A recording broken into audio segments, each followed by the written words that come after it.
chako cha enzi.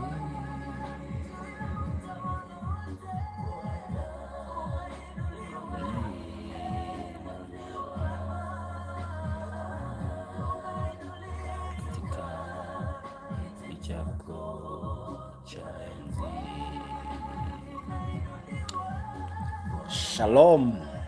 Praise the name of the Lord. Baada ya kuabudu Mungu for those few minutes, we can now kick off our prayer session. It is our day 7th of the 40 days commitment to the Lord in prayer, seeking after the will of God in the year 2026. Imagine, just the other day when COVID was here, 2020. Now we are 6 years into the year by the grace of God. And so wapendwa, huyu Mungu ambaye aliweza kutufukisha from 2020 when it was so uncertain kama kweli itawezekana, na Mungu akatuleta ubali huu. Huyu ndiye Mungu ambaye tunamwaminia maisha yetu katika jina la Yesu. And so hatuwezi koma kuomba, kumtumainia na kumtarajia katika jina la Yesu. I welcome you on board. I am requesting, I kindly make an appeal to you to help me share this prayer session live stream with your friends. You never know who is it that needs this prayer. Somebody is desperate somewhere and has no hope. But when we come together in prayer, there is encouragement that happens, and in one way or the other, you'll find yourself ready for the day, motivated, boosted, lifted, and these things come from the Spirit of God. So share for me, and the Lord will bless you. As we come together this morning, I also want to let you know that in the 40 days of prayer and fasting, we are doing a fast that is called partial fasting, whereby we are taking vegetables, drinks, and we are also taking beverages. Vegetables, fruits, and beverages. And if you are under medication, the doctor has prescribed that you have to eat or drink or do something else, please subscribe to the doctor. Stick with your doctor. But one thing you need to do, commit to prayer. Keep in prayer so that the Lord will heal you, and also the Lord will bless you as you continue to pray. We are going all the way to the 10th of February by the grace of God. And every day we are praying for the enablement by the Lord.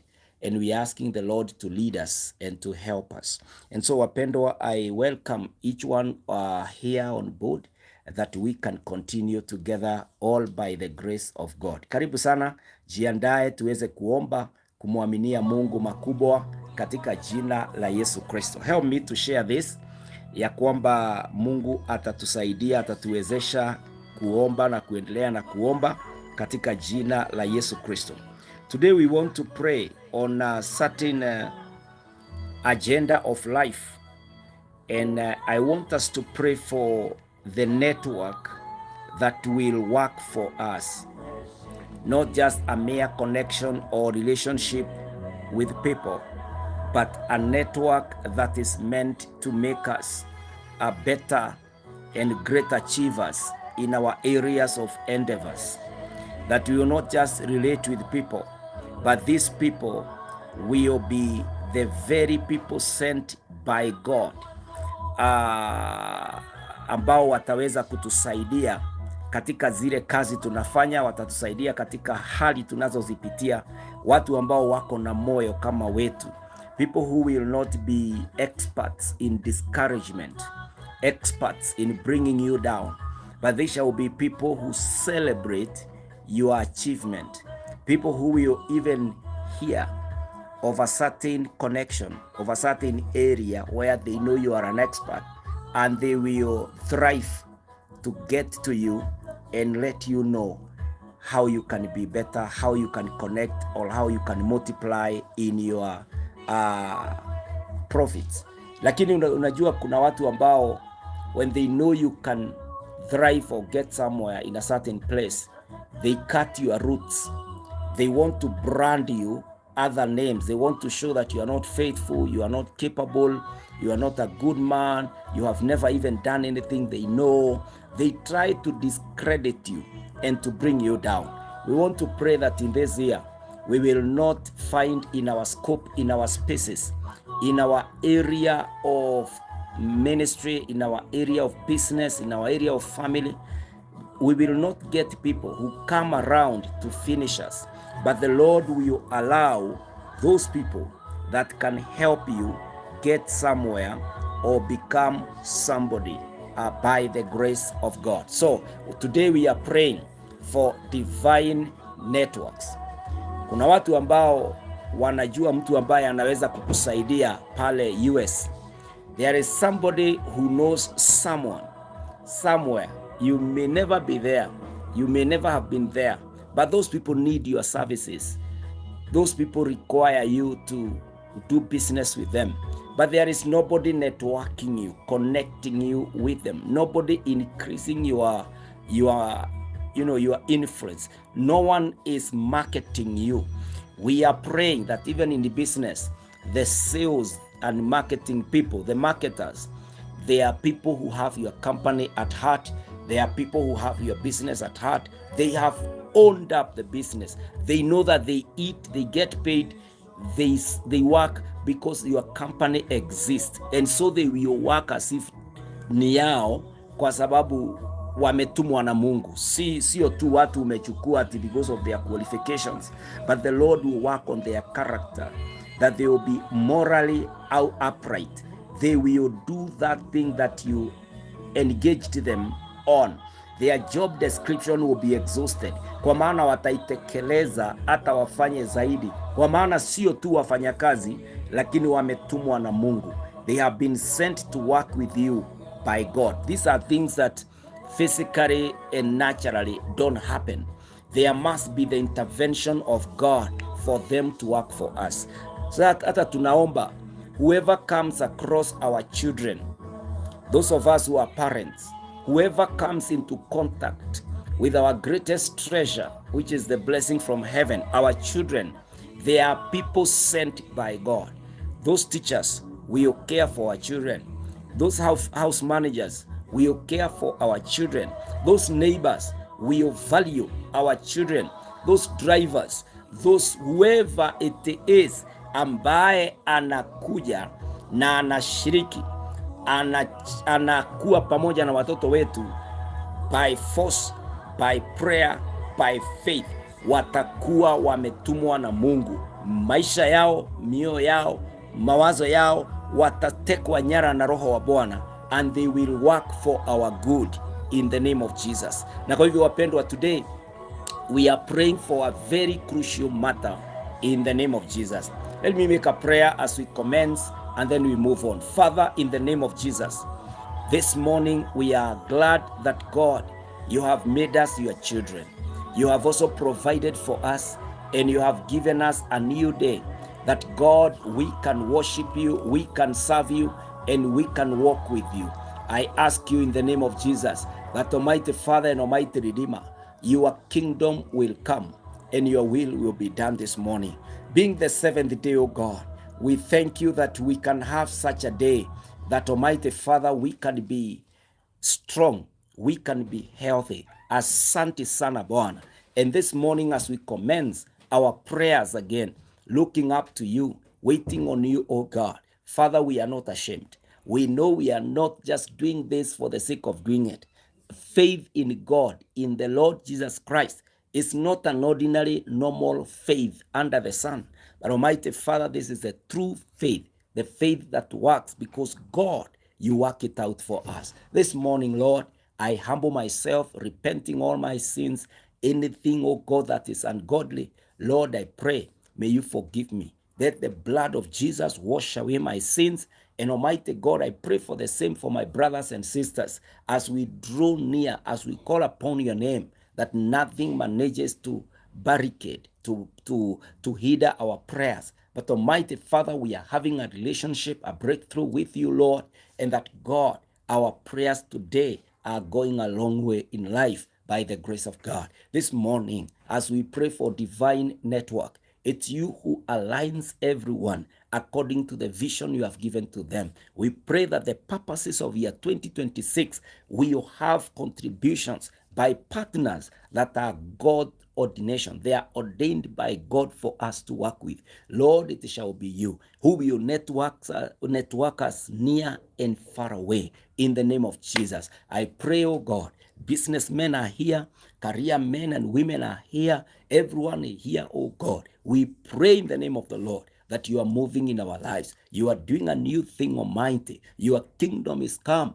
and your will is being done in the name of Jesus. Asante Yesu, asante Mwokozi, asante Kibilio. You are our God. You are our Father. You are our Redeemer. We have no one to compare with you, Lord. Thank you that you did not leave us desperate. You left us with the Holy Spirit who enables us to pray, who intercedes for us, and who helps us on a daily basis. This morning, I surrender all to you. May thy kingdom come, Lord. May thy will be done, even Redeemer, as you do more than we can pray or imagine. This is my prayer as we commence the day, even in this session of prayer. In Jesus' name, I pray and I thank you. Amen, amen, amen. Karibu sana mpendwa katika jina la Yesu Kristo. As I said earlier, it is a day that we are praying for divine network. We are asking the Lord, Lord Jehovah Almighty, help us. Let thy kingdom come and thy will be done even in our lives today.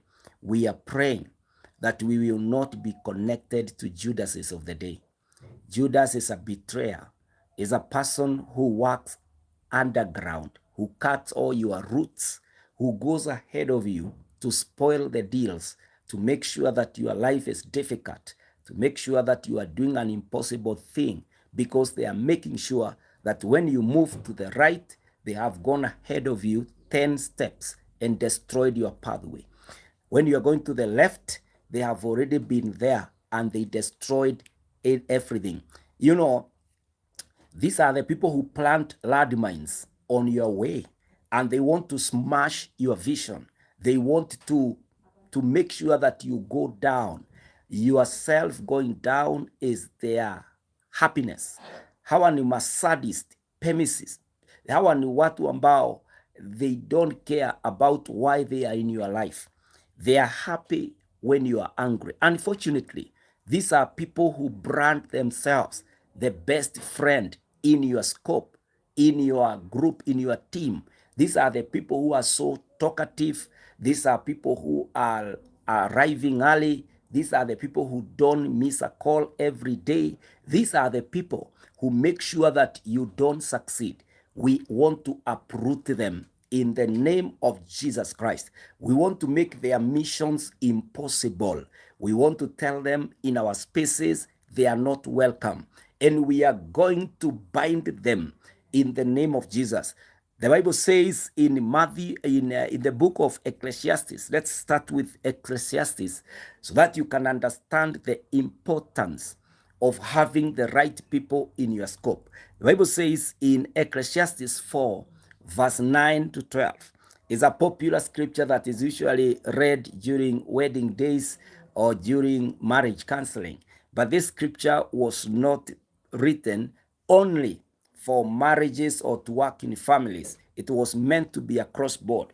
And the author writes this: two are better than one because they have a good return for their labor.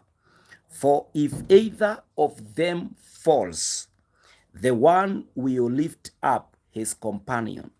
But woe to the one who falls when there is not another to lift him up. Furthermore, if two lie down together, they keep warm. But how can one be warm alone? Listen to this. Two are better than one because they have a good return for their labor. Two are better than one because they have a good return for their labor. Wewe mwenyewe, si uniambie ni biashara gani ambayo inafanywa na mtu mmoja? Profit inaweza kuwa inakuja kwa mtu mmoja. Mtu mmoja anaweza kuwa ndiye anaanzisha idea, but there is nowhere, there is nothing, there is no one who lives by himself or by herself alone. Hata kama sahii wewe ni mdosi na unaamka na unajidrive unaelekea kazini, you will need a mechanic. Hiyo gari yako lazima utahitaji a mechanic, and these people can sabotage. These people have the capacity to make it hard for you to go to work.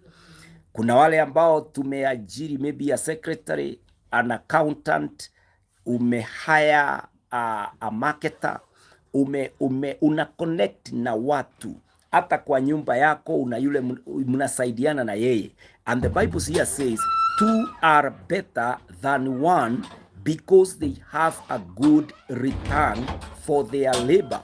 We are connected to people in one way and the other way. Na kwa hivyo wapendwa, unless God delivers to us people of our kind, people who understand why they are there and they are committed to make our lives better.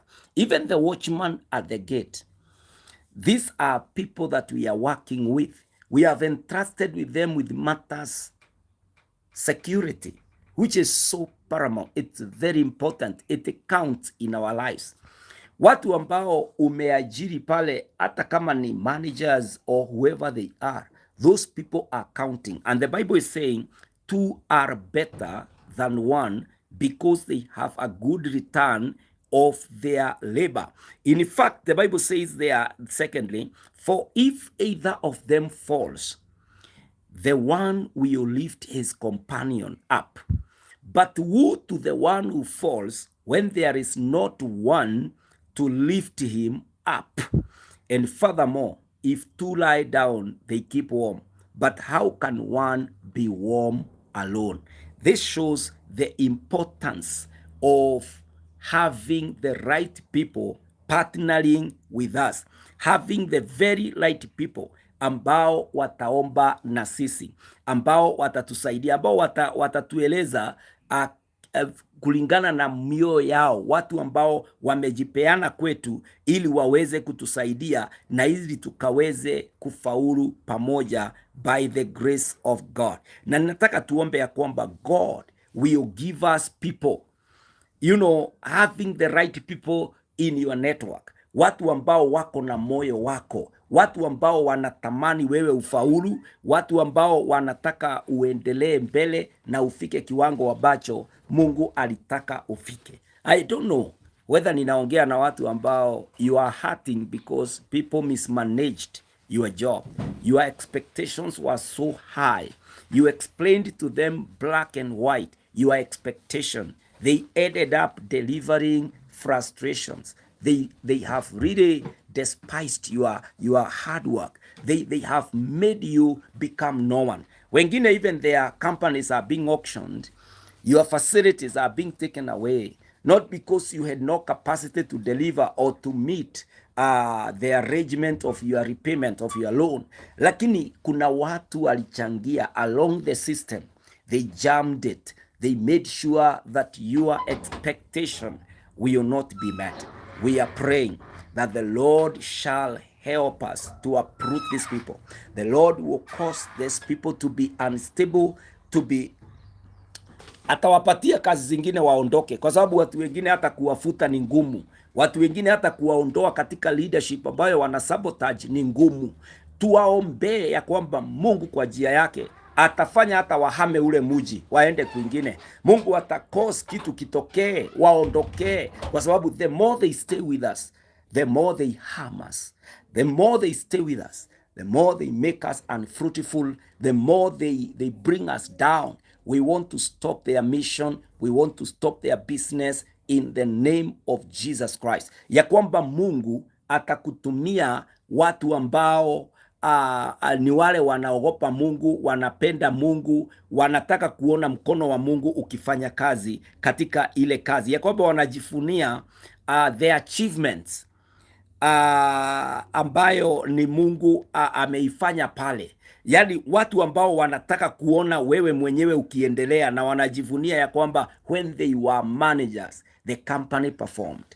When they were given an opportunity, when they played in a certain level, a certain role, wanajivunia matokeo ya kwamba Mungu alifanya njia, Mungu alifanya Mungu aliwatumia. We want to pray for people who will be proud that somebody that they worked for someone, and in fact wanakuambia siulize fulani aweze kukuambia mimi ni nani, ama wanakueleza siuitishe recommendation from mtu fulani. Yani they are proud that they worked for a certain company and that company has remained there free. When they want to do a CV or to apply somewhere, they are contacting that company and they are saying, ask huko, utajua unaongea na nani. Because where they were, they worked hard. Can those people be connected to us in the name of Jesus Christ? Watu ambao watasimama na sisi, watu ambao watajipeana kwetu ili tukaweze kufaulu katika jina la Yesu Kristo. Even ninapoongea hivyo, kuna watu ambao hata kwa doa it is so hard because you are not like-minded. You are not pulling to the same direction. We are praying that God can align. Unajua kuna mambo ambayo si hauta change. Unajua kwa wafanyakazi unaweza change, kwa maeneo locations unaweza change, Mungu wa kunetwork kwingine, lakini kwa ndoa si rahisi because emotionally you are connected and maybe you even have kids and many things are very connected, interconnected, interdependent, and you are working together. But the Lord can work on the spirit of that individual. God can change your wife. God can change your husband and you become like-minded. Today we are praying for divine networking. With that which is not working, Mungu aifanye iwork katika jina la Yesu Kristo. That is the sole prayer item that we are going for, ili tukaweze kuangalia na kujua jinsi ambavyo tutaweza kufanya kazi na kuendelea katika jina la Yesu. Wapendwa, I know some of us that are with us here, you have gone through these experiences and maybe you lost a business. Maybe you are here, you lost your position. You are fired because the people whom you trusted, the people whom you believed in, they betrayed you. Wengine hata hatujawahi jua kwa nini tulipoteza kazi.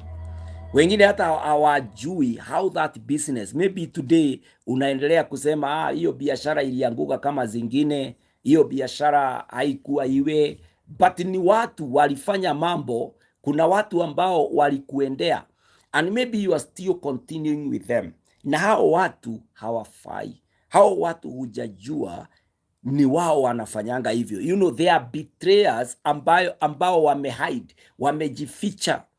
Unaendelea kufungua roho, unaendelea kuambia ya kwamba unawapenda, unaendelea kuambia siri zako. We pray in the name of Jesus that these people, God will expose them. Father, in the name of Jesus, I pray this morning that Almighty Father, you may bless us with the right partners, with the right participators, contributors, the people that will become our colleagues in where you have put us, oh God. I now pray with my brothers who may have lost their businesses, who may have lost their positions, who may have lost their resources because the wrong people were in their system. And even today, they continue on to harm them. I pray in the name of the Lord. You are the God who uproots that which you did not plant. We pray, oh God, the enemies in our systems are uprooted in the name of Jesus Christ. And also, Lord, we pray, draw for us those partners that we do not even know about. We have no connection at all, lakini wao ndio wataweza kutusaidia. Naomba Bwana, fanya hiyo njia, fungua hiyo milango ili Bwana utufanikishe katika mwaka wa 2026 in the name of Jehovah God. I pray, my God, the enemies from within, those people who have worn the sheepskin, they are hypocrites, pretenders. They appear like they are for us, they are for our agendas, but Father, inside them, they are wolves, they are ferocious, they are dangerous, they are harming us from within. I pray in the name of the Lord, smoke them out in the name of Jesus. Suffocate them in the name of Jehovah God. Cause, do a reason, my God, why they ought to be fired, why they ought to be out of our scopes in the name of Jehovah God. Baba wa mbinguni, naombea wapendwa ambao hawaendi anywhere. Their businesses cannot go anywhere. Kwa maana the wrong people are in it. They are making sure that nothing works. When they go to the operations manager, it is not working. When they go to the service manager, nothing is working. When they go to whichever office, everything is jammed. I pray in the name of the Lord, as you unblock their way, oh God, remove all these blockages, the wrong people, the wrong characters, my God, my Redeemer, ya kwamba Mungu, hizi biashara zitasimama, hizi kampuni zitasimama, hii huduma itaendelea katika jina la Yesu Kristo. My God and my Father, I also pray for the preservation of the right people, watu ambao tukiwatupa wakipotea itatugharimu, tutachukua muda kupata wengine kama hao. Mungu wetu, naomba tuhifadhie. Oh God, preserve for us these good and great men and women who give their all, who have taken this company like their own, who serve in our businesses like it is theirs. My God, I pray, send to us and preserve for us such characters in the name of Jehovah God. This morning, my Father, I pray that in the year 2026, Mungu wetu, the people who sabotage businesses, the people who sabotage visions, will not find a place in our premises in the name of Jehovah God. I pray that you may put a wall around us, that they will not locate the entrance into it in the name of Jesus. Baba wa mbinguni, them that are inside, we oh Lord, we pray that you may exit them for us, that Jehovah, we may have the right quality, the right people working with us in the name of Jehovah God. In this new year, divine network, Lord, is our prayer, that everybody coming our way is sent of God to come and become our enabler, a person who will be happy when we are making it in the name of Jehovah God. Asante Mungu kwa maana utafanya. Asante Bwana kwa maana unawatuma na unawatumia katika jina la Yesu. Baba wa mbinguni, tubariki, tujalie, tuneemeshe katika mwaka huu katika jina la Yesu. Asante kwa maana utatenda, asante kwa maana unatenda, asante kwa maana unajionyesha katika jina la Yesu Kristo. Lord God Almighty, may you have your way. May you favor us, oh God. We have suffered enough. Do not allow it anymore, oh God. You are all able, you are all knowing, and my Father, you can help us. Lord, this morning, be pleased to help us. In Jesus' name we pray, trust and believe. Amen, amen, amen. Wapendwa, tunaomba ya kwamba Mungu atatuunganisha na wale ambao wanafaa katika maisha yetu. Even the neighbors ambao wako karibu na sisi,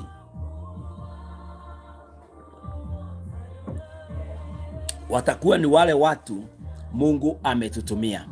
There is another area that we need to pray for, that Mungu atatupatia hata wakati tuna engage hawa watu na kile kitu. Unajua, sometimes we can only go as far as tutaweza kufika mahala ambapo Mungu mipango yetu imefika. You can only jump as high as your capability is. Na ninataka tuombe ya kwamba Mungu atakupatia hekima. Listen to this in James chapter 1 verse 5. If any of you lacks wisdom, you should ask God, who gives generously to all without finding fault, and it will be given you, it will be given to you. Wisdom. Wisdom is not just knowledge. Wisdom is how to effectively apply the knowledge that you have. Kuna watu wengi, they know so much, but the output, the results are too little. They've never maximized. They've never exploited exhausted what they are capable of doing, we want to pray for the wisdom that God will help you. Wale servants, wale workers, wale wafanyakazi ambao wamekuzingira, wengine wao wako na a lot of potential. They can bring your company to levels you have never imagined. They can make your business grow and thrive to a capacity you've never thought you can have. Lakini hauna wisdom ya kuexploit the potential that they have. Already they are the right people, but exploiting, spending what they carry, what they brought to your business, the wisdom to access that potential and be able to manipulate it to work, be able to activate it into action, haiko. We want to pray in the name of Jesus, kwa sababu hii ni jambo inaendelea. You are praying for the outside support na kube imebebwa na mtu na uko na yeye. You are networked, but divinely there is no intervention. God is not working it out to exploit, lakini it's because you lack the wisdom. You know, I remember this king in Israel who was asked by God, what do you want from me? And he told God in that dream, give me wisdom to lead your people. He asked for what will make the resources be exploited. You know, he asked for how he can be able to be with the people. He asked for wisdom in leadership, wisdom in guiding these people. And so you need to pray for wisdom, mpendwa, because wale watu uko na wao, yani ni hekima tu, busara tu, ujue huyu mtu kwa sasa Mungu amemuleta in my scope, nitamtumia jinsi hii, nitampea this training, nitampea this kind of a seminar, nitampea this kind of a position. Unapata ule ufahamu wa kuelewa what are the strengths of person A, what are the weaknesses of person B. So you have the wisdom to place this particular gifting in their right places. Yani competences of people, you are able to place them where they will output to their maximum. Yani you are able to harness, praise the name of the Lord, how to harvest, how to get the best out of the available resource called humans ambao Mungu amekupatia. I want us to pray for this wisdom, ya kwamba tutapata hiki kibali cha hekima na busara ya kuweza kupata yote. Hata kuna watu wamepelekwa mahali, the location is so rich, but you have not gotten the niche. You've not been able to tap into it. You don't know the button to press ili ukaweze kufanikiwa. Hata the business is right, the location is right, but the manner of running it is wrong. We are praying for the wisdom that comes from God. Maybe even your partner is the best. Yule mtu ambaye Mungu alikupatia kama mpenzi wako, awe mke ama awe bwanako, they have all that you are looking for, but the way to exploit, hallelujah, the way to use, to have it on the table, what you looked for, what the Lord gave to you, hallelujah. My friend, this is what I mean. You see, when you go to the forest, you don't bring tables home. When you go to the shop, you come with the unga. You know, when you go to your kitchen, you find all the apparatus, all the materials to use. Then you use it to produce something. A table comes from a tree. It was a tree that was cut, and then there was the designing and working on it. This is what I'm asking, and this is what I'm praying, that the raw materials God has given you, wale watu Mungu amekupatia, Mungu sasa akupatie the wisdom to exploit that gift, to exploit all that is contained in them. Kama ni mtu amekuja as a manager, wewe mwenyewe Mungu akupatie wisdom kuelewa what is it that they are deficient in. Ni nini ambaye kama manager, if they get this training, what are their gifts, what are their strengths, their potentials, so that you are able to exploit it to work for you. This is the place, this is the time to pray as early as January. Oh Lord, give me wisdom. Tunaelewa wakati Solomon aliingia katika mamlaka na Mungu akampatia hekima, aliongoza Israel na hata kupigana ene vita, yani hata vita baba yake alikuwa amepigana, alipewa wisdom to manage even the neighbors, to manage even the enemies. Solomon alirule, tunamjuanga kwa sababu ya mtu ambaye alipotoka kwa njia za Bwana katika kuoa wake wengi. Huyu mtu alikuwa mpaka na time ya kufanya hiyo mambo yote, kwa sababu ile hekima ilimfanya stabilize the kingdom. Hatutachukua hiyo aspect ya kwamba umetulia, yani kumepatikana utulivu kwa sababu ya hekima mpaka unaanza sasa kuengage in sin. But ukiangalia the kingdom of Solomon, because of the wisdom from God, no system failed him. Every network of the kingdom worked kwa sababu alikuwa na hekima.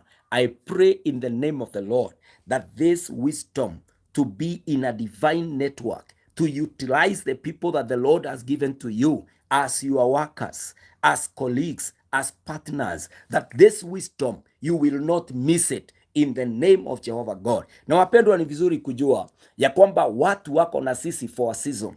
And so if you do not maximize on the season, if you do not exploit what they have at that particular point, you will miss a great deal. We will not miss any opportunity this year in the name of Jehovah God. This is why we are in prayer, telling the Lord, our Father and our gracious King, si Baba utusaidie, si Baba utuwezeshe ya kwamba tutaweza kufaulu na kufanikiwa na wale watu, kufanikishwa na wale wote Bwana umetupatia. The wisdom to use what God has given to you, what God has entrusted with you. Hiyo ndio tunaomba katika jina la Yesu Kristo. Naomba ya kwamba utaomba hii hekima. Father, in the name of Jesus, wisdom comes from above.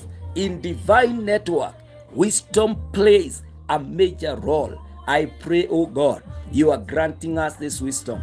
You are giving to us, oh God, this kind of busara ambayo inatokana na wewe, hekima ambayo Bwana sio ya kawaida, sio ufahamu tu Bwana, lakini tunaomba hekima, busara itokanayo na wewe katika jina la Yesu Kristo. Wapendwa wote Bwana, ninawakabidhi mikononi mwako, ya kwamba katika biashara hekima ya Bwana, katika kampuni hekima ya Bwana, katika ile ofisi hekima ya Bwana, katika kiwango chochote Bwana unatupatia, mahala popote utawatuma, mahala popote wamewekeza, my God, the wisdom of God, the wisdom from God is our portion in the name of Jesus. That in this new year, my Father, my God, you are aligning us, you are connecting us, you have networked us, oh God, with the resources, with the potential that we need. Baba wa mbinguni tuwezeshe, Baba wa mbinguni tujalie na utubarikie. Mungu Baba,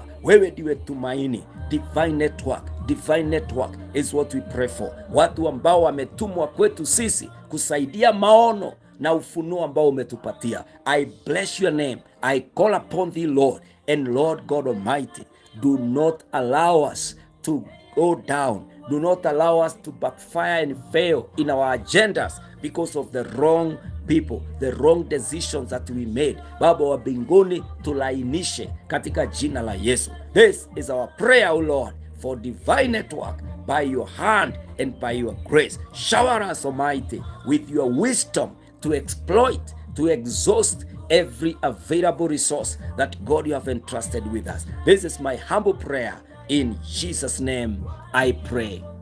Amen, amen, amen. Wapendwa, si Mungu atubariki na Mungu atujalie katika jina la Yesu. I want to leave you with this scripture as you continue on in the journey of prayer and fasting. The scripture in Proverbs chapter 3, verse 5 to 6. The Bible says this: trust in the Lord with all your heart and lean not on your own understanding. In all your ways submit to him, and he will make your paths straight. I read again, Proverbs 3, 5 to 6. Trust in the Lord with all your heart and lean not on your own understanding. In all your ways submit to him, and he will make your paths straight. God is ready to perfect us. So, submit everything to the Lord in prayer. Divine Network, pray over those people. Pray that the Lord will give you the right people. Naye Mungu anafuatilianga neno lake na analitimiza. Na kuombea kibali na kuombea baraka ya Bwana mpendwa, na ninaomba ya kwamba Mungu atakuinua, atakujalia, kwa sababu yeye ni mwaminifu na atatenda neno lake vile ambavyo ameahidi. Si Mungu awabariki sana. Kwa wale ambao ni wageni hapa, leo ni siku yetu ya 7 ya kufunga na kuomba. We are doing the Daniel's fast or the partial fasting, whereby we are taking fruit, vegetables and beverages. Na tunafunga for 40 days. Tulianza the 2nd of January, tunamalizia the 10th of February, all by the grace of God. However, kama wewe ni mgonjwa na uko chini ya madawa, daktari amekwambia uwe unakula ndio uchukue madawa, ama your condition requires that you eat, unless told otherwise, endelea na kula, endelea na kunywa, lakini uendelee na kuomba. The ultimate, the main thing for this session is to pray. Na kwa hivyo unapopanda kwa huu mlima, omba, tumainia Mungu. Wacheni tuombee familia, kazi na hata maisha yetu. Mungu awabariki, awajalie. Kesho ni siku, na tuwe na siku njema ya kuombea hata wale wote ambao Mungu ametuunganisha na wao. May the Lord favor you. God bless you. Thank you for being there. Jacinta Wanja, na kuona pale on Facebook saying shalom and good morning. May the Lord favor you. Bitu Wabogo on YouTube, God bless you. And Davis, all of us, may the Lord bless you. Even from Indonesia, may the Lord bless you. Na neema iwatoshe. Thank you for connecting, and thank you for having time to pray.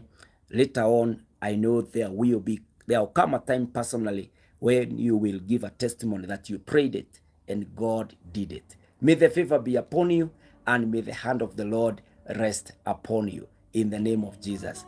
Neema iwatoshe. Thank you so much for joining this morning. Shalom, shalom.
God bless you.